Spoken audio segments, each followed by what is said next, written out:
Quincy, what's your definition of soul music? You just defined it. It's music from the soul. Soul music means to me, it means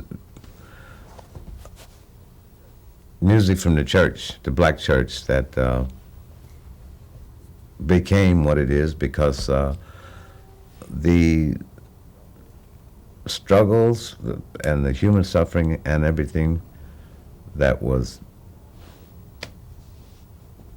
came from people, the black people that went in the United States, not by their own wishes. The things that they had to go through, they had to find a place in the deepest part of their spirit and their soul to go. That was the only place to go. And I think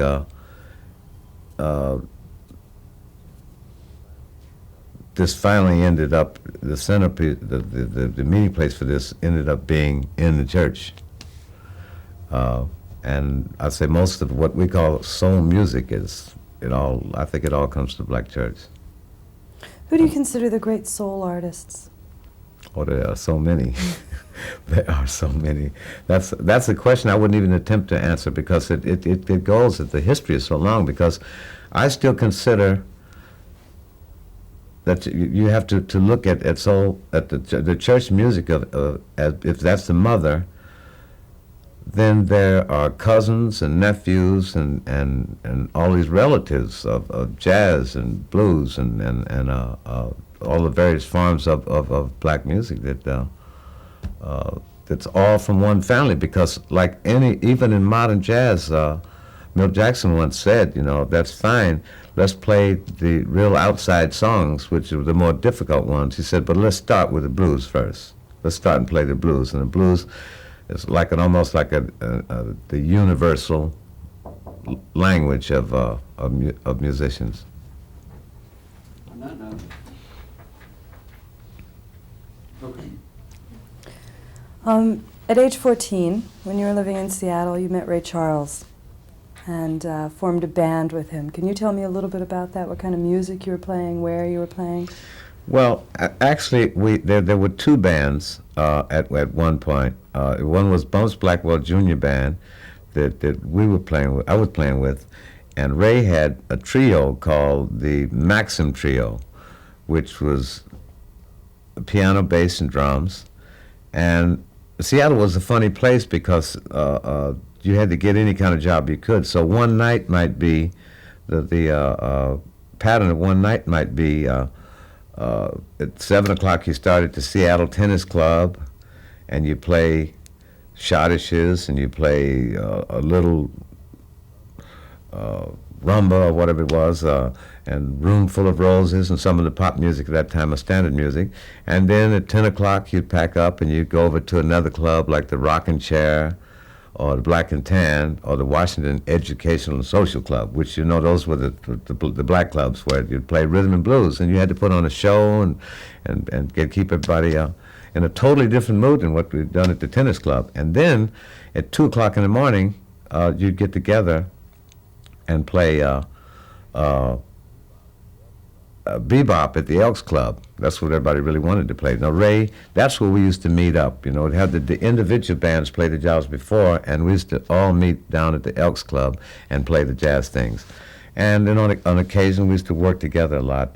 But Ray was 16 years old at that time, and I was 14 years old, and he was the idol of my life, and he was like the teacher, and he was like the guru. And the wise old man, even though he was 16, he had the knowledge he was like 30 years old, and he had his own apartment, and he had 3 or 4 suits. He had everything that none of us could even dream of. And he was very independent. He'd just come in from Florida, and he was always fixing his radio and his record players by himself. He'd get shocked a little bit, but he was always curious and walking to the supermarket by himself. He taught me how to read music. He taught me how to voice 4 trumpets and 4 trombones, and I could never understand how he knew the notation of the notes, or understood what the notation, like a quarter note and an eighth note and so forth. He was really one of the most amazing human beings I've ever met in my life. I was interviewing Jerry Wexler the other day, and Jerry made the statement that when it comes to soul music, there's Ray Charles and everybody else. That's right. That's right. Which That's right. That's right. He made that turn too when he first started in Seattle. He was playing like Charles Brown, which was a singer back then, and Nat Cole a little bit. And he played piano, which is based on almost like modern jazz. And then when he was 17 or 18, he went to California, and he came back, and there was something so different about his sound. And it was, all the way down, it was just so powerful.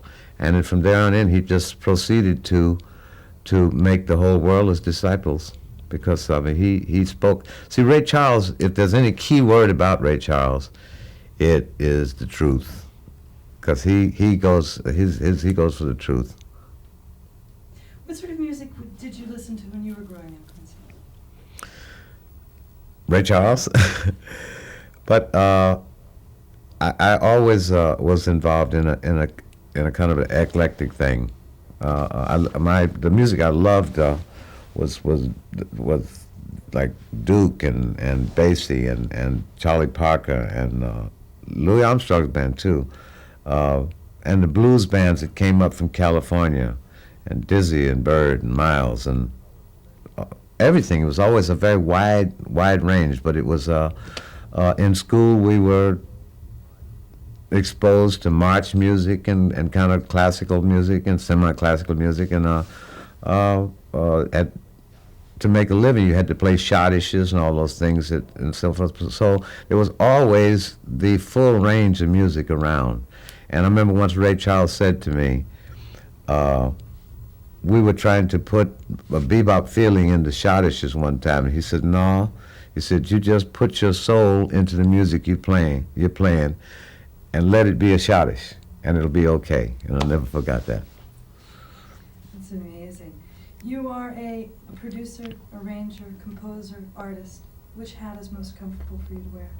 Well, as a producer, I think all of the other things come into play anyway, and so I guess I like what all of the other roles are about, but I think the producer side is the one that calls for the background that you have had in every other department. I guess that's why you like that, because you have a chance to use. You may even be forced to be foolish enough to sing a line to Ray Charles, not to Ray Charles, but to Michael Jackson, and or talk to Jerry Hay about brass voicing, or deal with this or that. But they're all things that you're somewhat familiar with and so forth, and so you feel at home with it, and that's a nice feeling, having gone through it, if it's conducting or working with singers and everything, and working with a group of singers, working with large orchestras, working with small orchestras, tempos, keys, grooves, just the feeling. It's all of the things you've done in the past, they seem to come in handy. As I was speaking with Arif Mardin about that the other night, because he comes with the same kind of background. It all comes in handy, and I think the producer role probably is the one I enjoy a lot.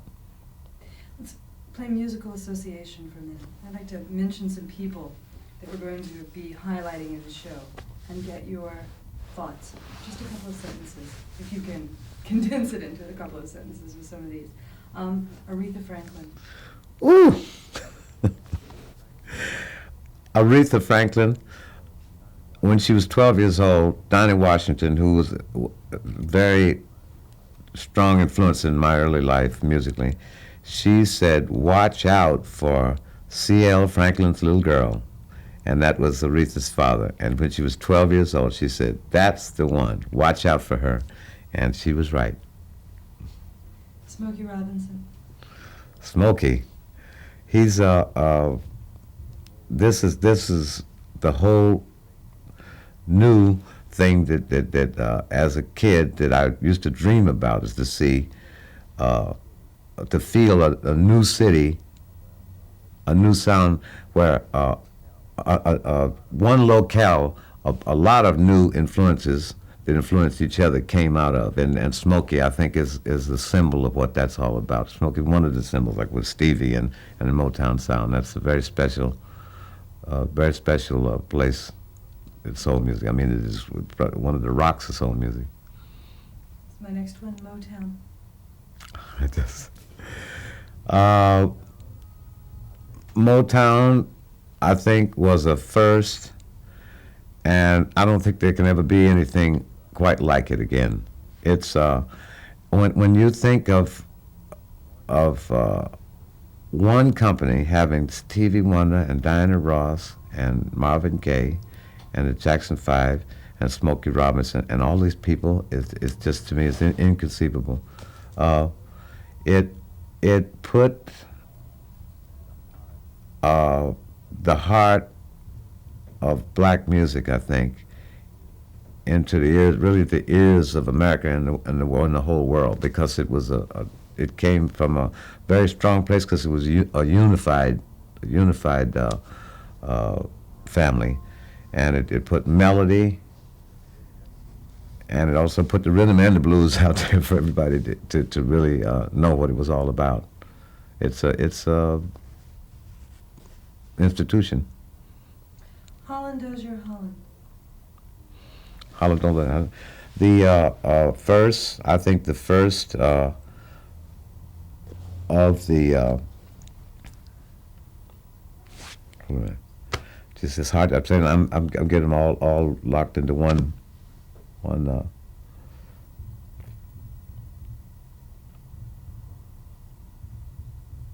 can go to another one. Okay. Okay. James Brown. Lord have mercy. That the legend. He's the Godfather. I mean, there's the soul.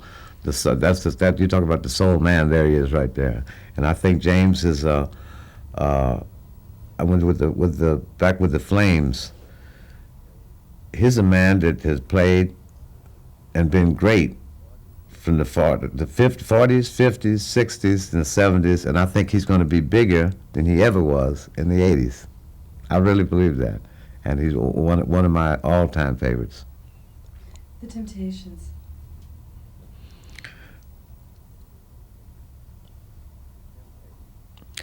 The Temptations.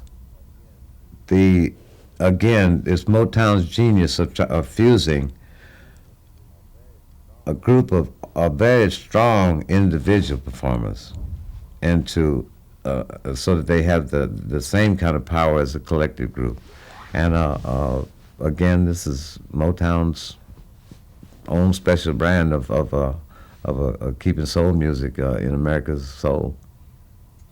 Okay, one last question.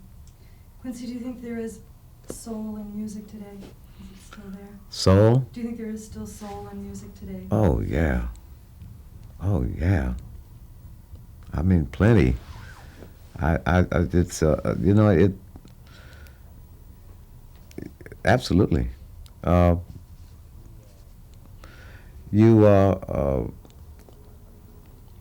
Jesus, I mean, you even to talk about, she sees the soul is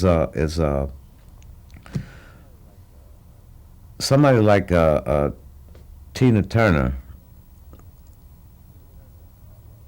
Tina Turner will take a song. Dionne Warwick on the mic, the Martin Luther King holiday. Jeez, I'm just got it here. Hold a minute. Let me just rest a minute.